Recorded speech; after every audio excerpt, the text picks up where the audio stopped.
בוני ורקס.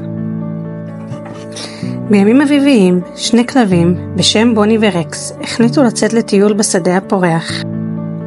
השמש זרחה, הפרחים פרחו והרוח נשבה בעדינות. הם רדפו אחרי הפרפרים, שיחקו בכדור והרגישו חופשיים ומאושרים. אבל פתאום סקרנותם לקחה אותם רחוק יותר ממה שציפו. הם מצאו עצמם מול יער אבות, מלא בעצים גבוהים ושיחים צפופים. בוא ניכנס ונראה מה יש בפנים, אמר רקס, והם נכנסו ליער. בתחילה הכל היה מרגש. הם ערכו ריחות חדשים, שמעו ציפורים מצייצות, הבינו שהעולם גדול הרבה יותר ממה שחשבו. אך לאחר זמן מה, הם הבינו שהם לא יודעים איך לחזור. כל העצים נראו אותו דבר, והשביל שנכנסו אליו נשכח. אני מפחדת, אמרה בוני. מה אם נלך לאיבוד כאן לנצח? רקס, שהיה קצת יותר אמיץ, ניסה להרגיע אותה. אל תדאגי, אנחנו נצליח למצוא את הדרך חזרה. פשוט צריך לחשוב היכן היינו קודם. הם התחילו לחפש סימנים. רקס זכר עץ גדול עם חור בתוכו, ובוני זכרה את השיחים הכתומים שראו ליד השדה.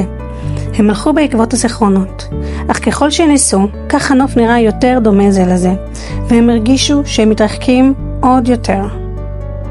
בשעת הדמדומים, שכבר התחילו להרגיש עייפים ומבואסים, הם פגשו בכלב זקן בשם ביגל. מה אתם עושים כאן ביער? הוא שאל. רקס סיפר לו על ההרפתקה שלהם והחששות שהיו להם. ביגל חייך ואמר, אני מכיר את היער הזה היטב, אתם צריכים לעקוב אחרי הדרך שאראה לכם. בוני ורקס הלכו אחרי ביגל, ששם לב לכל סימן בדרך. הוא הראה להם את הדרך לחזור. לאחר זמן מה, נשמעה קריאת רוחות, ופתאום הם כבר פגשו את האור של השדה. כאשר יצאו מהיער, הם הרגישו הקלה אדירה. מאותו יום, הם החליטו תמיד לשמור על מסלול ברור כשמטיילים למקומות חדשים, אבל גם ידעו ששום אתגר לא יכול להפריד ביניהם. החוויות שצברו הפכו אותם לחברים הכי טובים, והם חזרו לטיול שלהם בשדות בפריחה, אבל עם יותר זהירות ופיקחות. והם חיו באושר עד עצם היום הזה. סוף.